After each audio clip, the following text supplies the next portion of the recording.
Comme on a déjà déposé les bases fondamentales de l'école de la vie, on va aller étape par étape avec cette école. Cette école, on peut aller encore un peu plus loin. Ça veut dire que le lien entre l'enfant et la mère, d'où son origine. L'origine du lien entre l'enfant et la mère, c'est que depuis la conception, le père apporte 50% de lui et la mère apporte 50% d'elle. Donc, on a le spermatozoïde qui va arriver et croiser l'ovocyte. Et ça va former un œuf, le zygote, qui est le prochain enfant qui va naître. Et ce zygote, au bout de la première semaine, va déjà préparer les premières cellules qui vont donner l'entièreté de l'être humain et des cellules encore qu'on appelle des cellules tropoplastiques qui vont préparer l'implantation par le placenta. Mais entre ce laps de temps, il y a une communication avec la maman.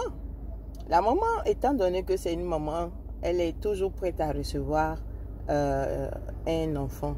Donc, elle prépare le tapis cellulaire et tout pour pouvoir recevoir l'enfant. Mais quand l'enfant, lui, il arrive, qu'il rentre dans toutes les conditions, qu'est-ce qu'il fait?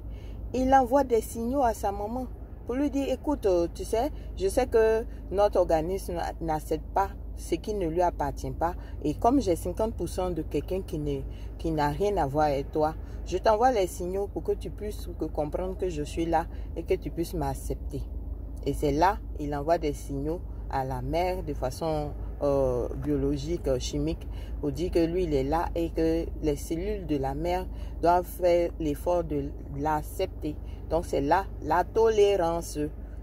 Donc, la notion de tolérance, déjà, elle dit que est demandée par l'enfant à sa mère. Donc, ce lien-là, il est déjà établi depuis le sein de la mère.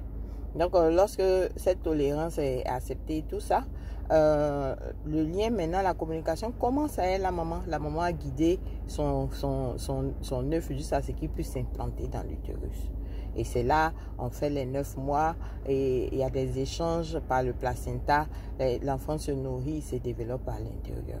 Et lorsqu'il naît, il a besoin de qui? En premier lieu, il a besoin de sa mère.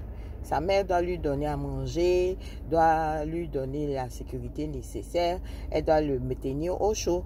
Donc, c'est à cela que la première tranche d'âge de 0 à 7 ans appartient à la mère parce que c'est elle qui nourrit l'enfant, c'est elle qui lui permet de pouvoir apprendre de grandir tranquillement.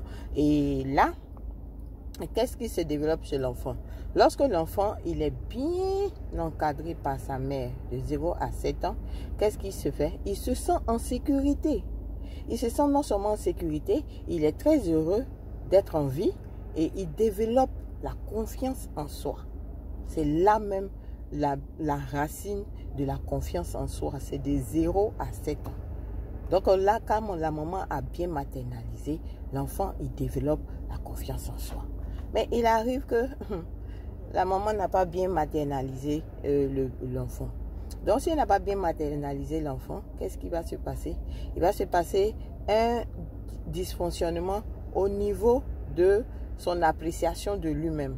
Donc, déjà, le déséquilibre va créer un sentiment de repli. C'est-à-dire que déjà, de 0 à 7 ans, l'enfant commence à se replier sur lui, à être solitaire et à être un peu désespéré. Et il déprime même. L'enfant déprime. Donc, vous voyez que l'enfant, déjà, il déprime.